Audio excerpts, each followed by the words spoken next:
At 3 in the morning on February the 2nd, 1502, a piercing cry cut through the stone corridors of the Este castle. It was not a scream of fear nor of agony, but something far more unsettling. The guards lowered their eyes in silence, while diplomats and courtiers exchanged tense glances, each of them fully aware that what they were hearing was not ordinary passion, but the enactment of the most dangerous and secretive ritual of power in Renaissance Europe. On that freezing dawn, as Ferrara slumbered under a blood-red moon, an event unfolded in the ducal chambers that would alter the balance of Italian politics. Something so intimate and yet so strategic that official documents locked it away for nearly 5 centuries. When those papers surfaced, they revealed how a 22-year-old woman transformed her body into the most devastating weapon of diplomacy her world had ever seen. Picture a royal bedchamber where every sigh and every gasp is treated like currency, where a woman's flesh becomes a battlefield and the consummation of marriage is carried out not as romance, but as ritualized warfare, capable of toppling dynasties and cementing empires. What you are about to uncover is not just the truth of a scandalous wedding night. It is the revelation of a political protocol so secret and so sexually explicit that it remained buried in Europe's most confidential archives for centuries. This is how Lucrezia Borgia, daughter of a pope, twice widowed through political murders, shifted from pawn to predator. How one night of carefully observed intimacy became the cornerstone of a dynasty. A night spoken of in whispers, like 3 words carried by a royal chancellor, enough to explain why this woman, both feared and desired, shaped the destiny of Italy forever. Brace yourself. What took place before dawn will shatter everything you thought you knew about sex, power, and politics in the Renaissance. If your heart is already racing from this glimpse into history's forbidden chambers, just imagine what lies ahead. Give this video a like if you want us to keep unearthing the hidden protocols that reshaped empires, and in the comments, tell us the name of that queen, duchess, or courtesan whose darkest secrets you want exposed. The one mentioned most will star in our next investigation. Subscribe and ring the bell, because these truths are only revealed to those who dare join our secret brotherhood. The year was 1502, the height of Borgia influence. Rodrigo Borgia, Pope Alexander VI, had secured control of Italy through marriages that turned his children into weapons on the political chessboard. In this volatile climate, Lucrezia was more than just a noble bride. She was the embodiment of sexual diplomacy itself. Italy was splintered into rival powers, where every union between aristocrats functioned like a treaty. Every wedding bed a battlefield. The duchies of Ferrara, Milan, Naples, and the Papal States, held together by fragile alliances sealed between silk sheets. Marriage here was not about love, it was survival. For the Este family of Ferrara, the stakes were life and death. The ruling duke, Ercole, had staked the future of his dynasty on this alliance with the Borgias. His son and heir, Alfonso d'Este, would become the living instrument of that gamble. Negotiations concluded on December 30, 1501, with terms that revealed just how transactional this marriage truly was. Lucrezia's dowry was 100,000 gold ducats, enough to fund entire cities for a year. Yet the real price of this deal would be measured not in gold, but in flesh on the wedding night itself. Records from the period show that secret protocols existed to guarantee aristocratic unions. Consummation was never simply private. It demanded official witnesses and confirmation, because legitimacy of the entire dynasty depended on it. The first night of marriage became a quasi-public performance, where the outcome in bed decided the fate of nations. The chosen date, February 2, was no coincidence. It was the Feast of the Purification of the Virgin, a Catholic holy day. By aligning the wedding bed with sacred ritual, the Borgias and Estes fused the divine and the carnal, making this consummation not only a sexual act, but a ritual of dynastic sanctification. Lucrezia entered Ferrara carrying the weight of 2 disastrous marriages. At 22, her beauty, described by the poet Pietro Bembo as rare and luminous, was rivaled only by her blood-stained reputation. Her first husband, Giovanni Sforza, had fled after being accused of impotence. Her second, Alfonso of Aragon, strangled to death inside the Vatican, a victim of papal intrigue. This bride was no innocent. She was a survivor, armed with intelligence, sensuality, and a dangerous mastery of turning weakness into strength. Her new husband could not have been more different. Alfonso d'Este, 25 years old, was a soldier, an engineer, and a man who forged his own cannons with bare hands. Unlike the weak courtiers of other Italian courts, Alfonso radiated power without needing to prove it. He played music with elegance, designed artillery with precision, and embodied both the strength of a warrior and the refinement of a Renaissance prince. The collision of these two figures, Lucrezia, weaponized through seduction, and Alfonso, embodying raw and pragmatic power, set the stage for one of the most explosive unions of the age. The unexpected meeting at Bentivoglio on January 31 had already changed everything. In that private encounter, Lucrezia and Alfonso discovered a spark of real attraction, something no one had planned for, and something that would complicate the cold calculations of political strategy. What was supposed to be a ritualized performance was now laced with authentic passion, giving the coming night an intensity that neither church nor state could fully control. On February 2nd, Ferrara became a theatre. The triumphal procession that carried Lucrezia into the city was staged like an overture to the true performance that would follow behind locked doors. Citizens cheered as she passed, cloaked in a French gown lined with ermine, a necklace of diamonds and rubies catching the winter light. But as the people applauded, another performance was already being prepared in secret. In the palace corridors, spies and scribes positioned themselves to record the smallest detail of what was about to unfold. Among them was Isabella d'Este's own chancellor, placed there by the Duchess herself, a rival determined to turn the most intimate of knights into political intelligence. This was no coincidence. It was espionage, a deliberate act to gather proof that could later be weaponized in the cutthroat world of Italian power politics.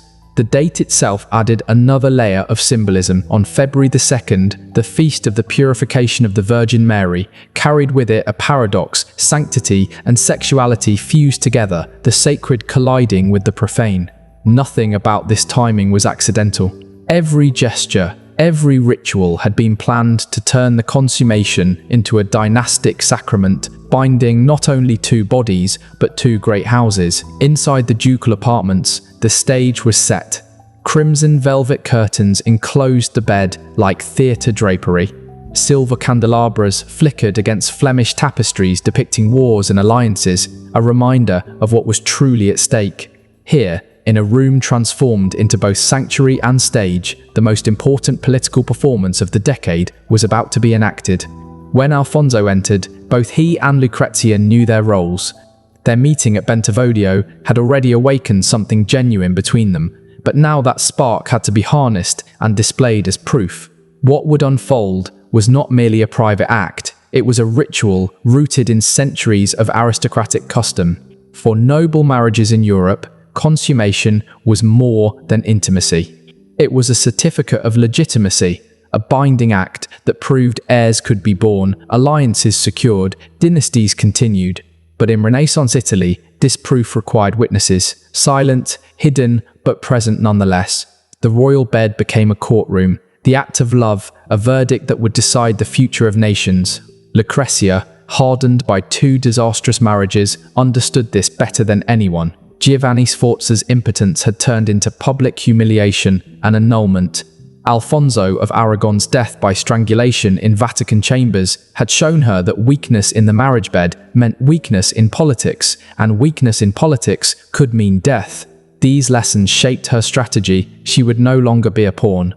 She would survive, even dominate, by turning her body into a weapon. Alfonso, too, grasped the stakes. His virility was already known, but knowledge was not enough. It had to be proven, documented, witnessed. The Este family could not risk whispers of impotence or infertility. To ensure legitimacy, the ritual called for more than one consummation. Every act would be recorded as irrefutable evidence, a shield against annulments, scandals, or assassination plots. And so the night began. The first consummation carried a charge neither had expected: real passion mixed with political necessity, producing an energy that startled even them. For once, duty and desire were aligned. This union was not just staged, it was lived. The second consummation, recorded by Isabella d'Este's embedded chancellor, showed just how closely every moment was monitored. To outsiders, this might seem an invasion, but in the eyes of the court, it was duty. The bedchamber was simply an extension of the treaty room, and every sigh and cry was political testimony. The third and final act sealed the ritual. It was no longer just the bonding of two individuals, it was the creation of a living alliance, a new axis of power between the Borgia and Este families. The official records of that night provided the legal and political validation both houses needed. Alfonso's endurance and composure proved not only his virility, but his psychological steel. To perform under such pressure required the same discipline he showed as a military leader. Lucrezia, for her part, revealed the survivor's instincts that had kept her alive through betrayal and blood. Together, they had transformed a dangerous test into triumph. This night of passion witnessed, documented, and sanctified was not just about love, it was politics, it was power. Lucrezia's ability to transform weakness into power, turning her own body into a shield against political destruction, set a precedent that would echo across the Renaissance. The meticulous notes recorded by the official chancellor became more than gossip or scandal. They became a binding document, a certificate of dynastic legitimacy that could protect the Este Borgia union for decades. Within those pages lay a guarantee against annulment, against plots to undermine the marriage, against the excuses rival powers often used to launch military or diplomatic attacks. That night, on February 2nd, 1502, created a new paradigm. From then on, documented multiple consummation was not an oddity but the standard for validating political unions of the highest importance. The royal bedchamber was no longer simply a private space. It was a courtroom, a stage, and a battlefield where sexual performance itself determined the fate of empires. When dawn broke on February 3rd, two individuals had been transformed. No longer simply bride and groom, Lucrezia and Alfonso emerged as architects of a new political reality. Their successful execution of the dynastic ritual gave the alliance a foundation so strong it would ripple across Italy for decades, showing the world that sexuality, when harnessed strategically, could be the sharpest weapon in a ruler's arsenal. The reverberations spread far beyond Ferrara's castle walls. What had begun as an intimate ritual was now a political earthquake. Rivals who had prayed for the marriage to collapse were left powerless in the face of documented proof. They could no longer dismiss Lucrezia as a tainted pawn or Alfonso as a mere soldier. The record stood as irrefutable evidence. This union was both legitimate and unbreakable. Almost overnight, Lucrezia's position within the Este court transformed. No longer a tolerated outsider, she became essential. Her survival was now tied directly to the survival of the dynasty itself. Her death would bring chaos, so her presence guaranteed stability. For the first time, she was untouchable. Alfonso too emerged stronger. His performance had proven not only virility, but resilience under pressure. Where other noble heirs had faltered, humiliated by annulments or whispers of inadequacy, Alfonso had triumphed. His reputation as the true successor of Ferrara was no longer a question, but a fact. But not everyone rejoiced.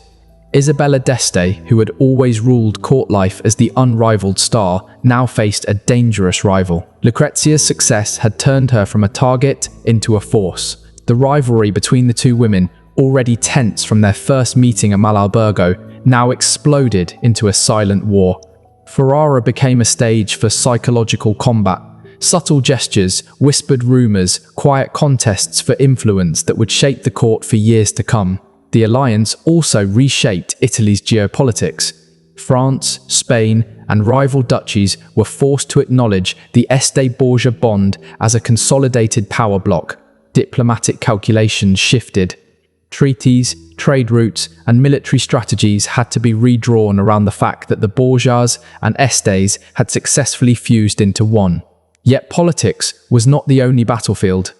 On September 5, 1502, Lucrezia gave birth to a stillborn daughter after convulsions in labour.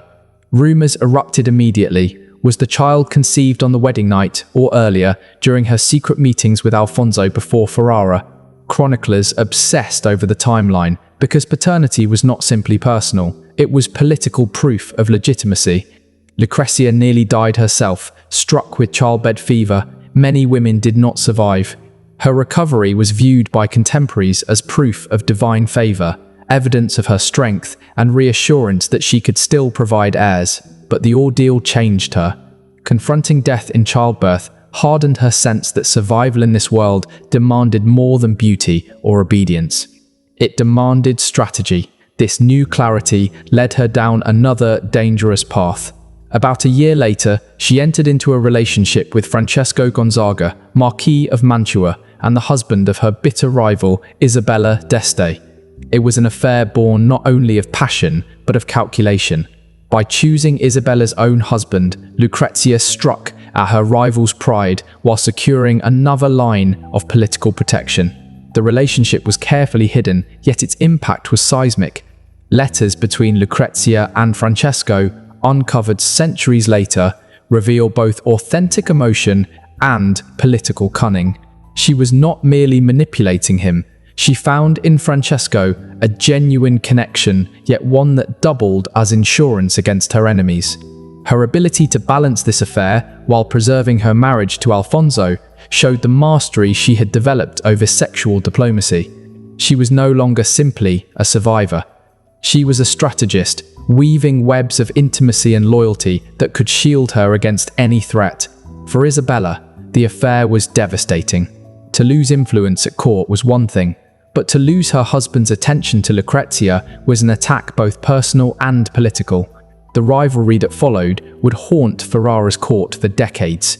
For Isabella d'Este, the revelation that her husband had fallen into the arms of her fiercest rival was more than humiliation. It was a political catastrophe. Court whispers turned into daggers. The very woman she sought to diminish had struck back with a weapon Isabella herself had mastered: influence through desire. Lucrezia had not only avenged herself, but she had redefined the game, showing that intimacy could be weaponized as effectively as armies. Her affair with Francesco Gonzaga, sustained for years, became a new model of Renaissance sexual diplomacy. These were not fleeting romances, they were tactical extensions of politics.